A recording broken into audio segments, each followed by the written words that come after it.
Hey everyone, this is D.Ramirez and welcome back to Raven Studios. Today we're talking about how to mix killer drums for house music using one of my favorite techniques, the top-down mixing approach. Now, instead of spending hours tweaking every kick, every clap, every hat in isolation, we're going to start at the drum bus, shaping the overall tone, glue, and energy of the entire kit first. This approach helps you make faster, more musical decisions and keeps your drums sounding cohesive, punchy, and full of groove. I'll give you an overview of how I approach it here, but if you want the full breakdown of how I use top-down mixing on drums in much greater detail, head over to the Raven Studios, where I go step by step through the entire process, over the process of numerous videos. So if you're ready to get your drums sounding tight, big, clean, and ready for the dance floor, let's dive in. Okay, so here we are back in Ableton. I've got a track together. It was the same track that I used for, my classic house bass design. And it's sort of more of a minimal kind of old school house sound. It's not your big, thick, driving, techno-esque sound. It's a little bit more there's a lot more micro details in this. It's a little bit more delicate. So in this instance, we're working more on the kind of minimal sound, but this same principles apply to whatever drum sound you're mixing on. And the process is this. What is top-down mixing? Well, top-down mixing is basically working on the bus level first. What you do is you send all of your drums to a bus or a group, and then you work on that group. Instead of mixing each individual element, you get it at the bus level. And the reason why that works so well is because you shape the drums in the context of the mix, right? Rather than, if you think about it, if you go in and mix the kick drum and you mix it very big and it sounds great in isolation on its own, which is a mistake that a lot of people make, including myself. You mix this massive kick drum and then you go and mix a massive clap and everything sounds great in isolation. You bring it all together and sometimes it just doesn't work together as a group, okay? Also, it doesn't work together in the context of the entire song. Each sound can end up fighting with each other. So what I find with this process is that we're mixing the entire drums. Once they're balanced and once you've got the sound choice right, you're mixing the entire drums to work within the context of the song. So nothing is fighting with anything else. You can massage the overall sound of your drums and you can bring them all together and make them a cohesive element without getting in the way of other things. You sort of work with it in the context of the entire song. Okay, so let me just give you an example of what we're working with here. This is the drum groove with the song without the processing on, and then I'll play it here with it on, just so you can see how subtle it is, but how it actually helps bring the drums out.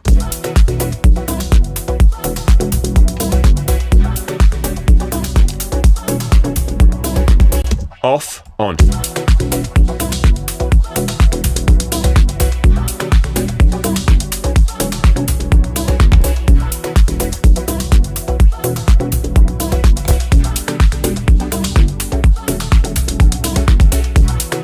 Right? It's subtle. It's not getting louder. In fact, it's actually getting quieter.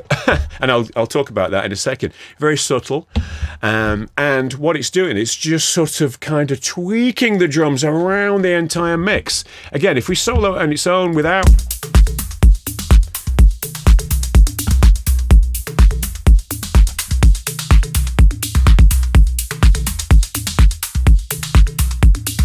Off. On. Everything is just sort of coming together and becoming a little bit louder within the entire group. However, look at the level, and we'll talk about that in a second. We start off without it.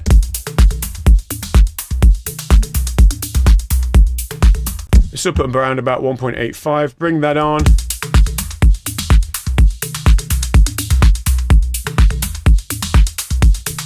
So it sounds louder, but it's actually a few dBs quieter. Okay, so let's go through the process.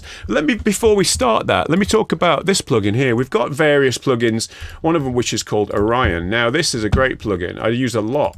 However, and it has all of these processes I'm going to show you built within it. But I want to show you, and there's nothing wrong with using this, but I want to show you how I design each individual process myself within the context of this rack or this bunch of chain effects. Okay, so Orion. Off.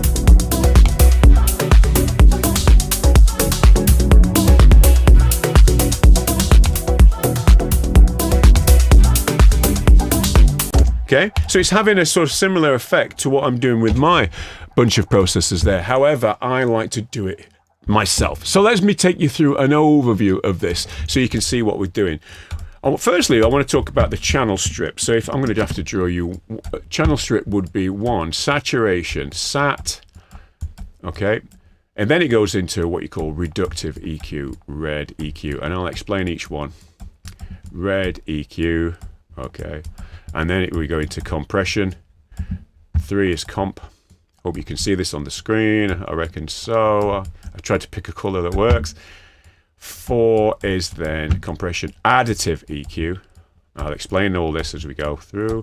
Additive EQ.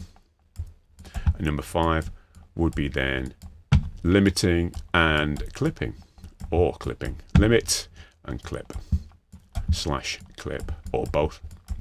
Okay, and that is the order by which I use it.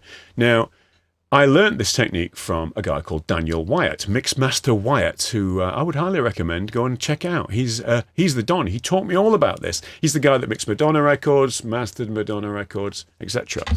So, look, remember that. 1, saturation. 2, reductive EQ. 3, compression. 4, additive EQ. 5, limiting and compression. Okay, let me take you through that. So, this drum, right, I'll turn it on, okay? So, and I'll turn off each process as we go through. Okay, now you'll notice that there is some sort of level disparity as we go through this, which we fixed towards the end there. But let me just show you. Decapitator. Now, for those of you that have seen my kick video, you'll note that I use it in a way where I turn down the level going into it, in this instance by -18. But then I turn back up the level going back out of it. And that way it stops the distortion internally. So if I turn that off, I'll solo it for this. On.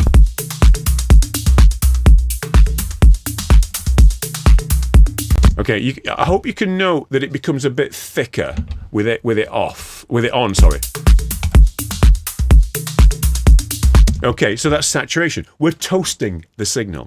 Next up, we go into reductive EQ. Okay, in this instance, I'll show you what I've done.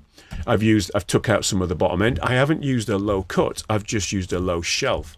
Now, if I use it in natural phase, this is the Pro Q4. Okay, you can use any EQ. Ableton EQ is just as good. Then I've gone on to the mid frequencies here, and I'm taking out some of the sort of mid in the the middle frequencies in the mid range there. If I just sort of solo that,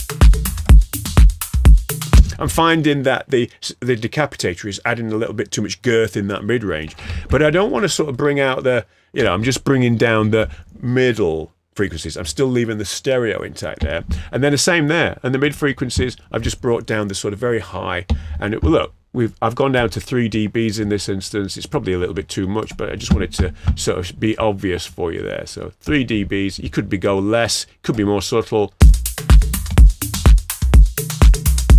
Bit too sort of middly. Next up, we've got saturation, reductive EQ. Note, I'm only taking away, I'm not adding. Adding comes later. Then we get into the glue compressor. Now I'm using the glue compressor because the SSL compressor works particularly well for drums, and there's nothing finer than this atomic one. This atomic one is great. You'll note I've got a sidechain filter there, so I'm leaving out the bass frequencies before it starts to compress, and then I'm going to get a bit of compression going on. So let's do this.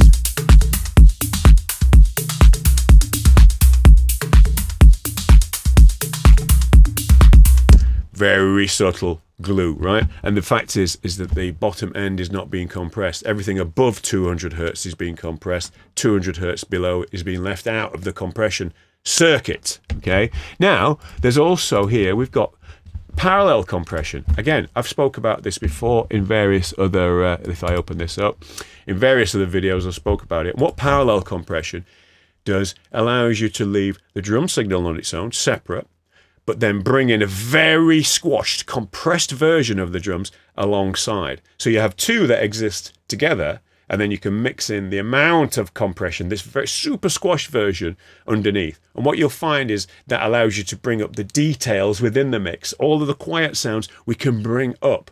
And it doesn't increase the level so much. It does a little bit, of course, but we can just bring up all the details within it because you've got a super squashed version. So without,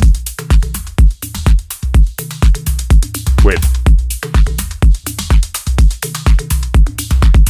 Now, I'm not going to go into how this works because this is going to be covered in detail on the Raven Studios, of course. I'm going to go through each of these and explain everything. But that's, for now, how we bring that up. And I'm sort of focusing on certain areas of the signal as well. I'm taking out sort of some of the low end, and I'm taking out some of the high end. I'm just sort of bringing out this mid-range.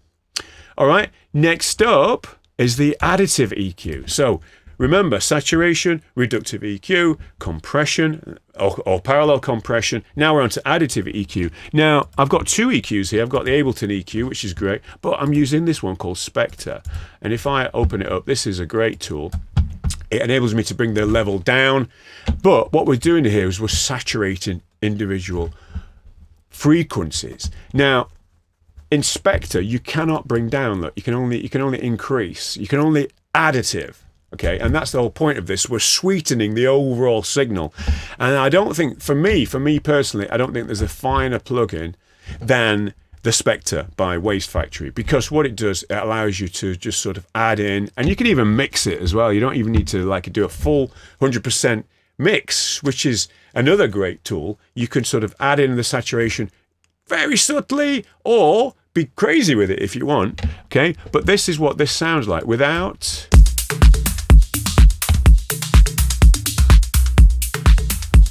Nice. And I've also brought down the level. Next up, I'm going to go in for a bit of transient design. This is a great tool by Newfangled Audio called Punctuate. Again, it allows you to sort of increase or, work on the transients on individual frequencies. I've just used the preset Make It Pop in this instance. And let's take a listen to what this one does. If I turn it off and on, I'm going to bring it down here. Off.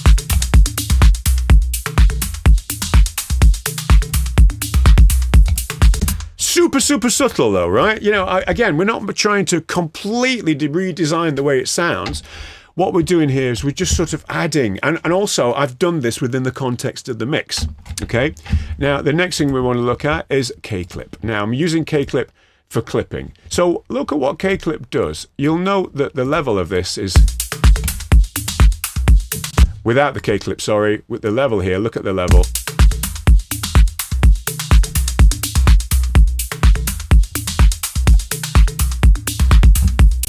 Around about 0.5. With it on, look at this.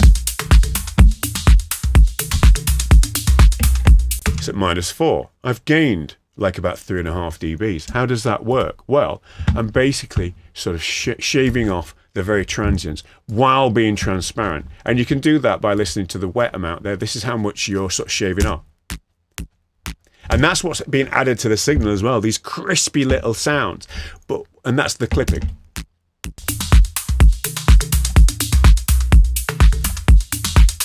Yeah, I'm turning it off and on there, so hopefully you can hear that it's a very transparent, as in you can't hear it, in action, process. Without.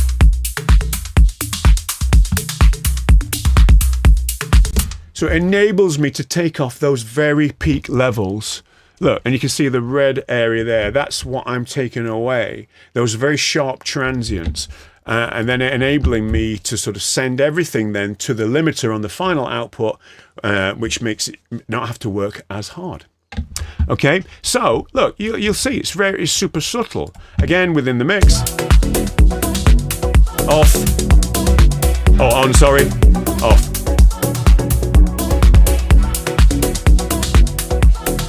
Just enables me to massage the overall sound of the drum bus around the context of the rest of it. Now, of course, top-down mixing can be applied to all of your sounds, including, including the, if I turn this down here, including your synths, including your bass, including your vocals, etc.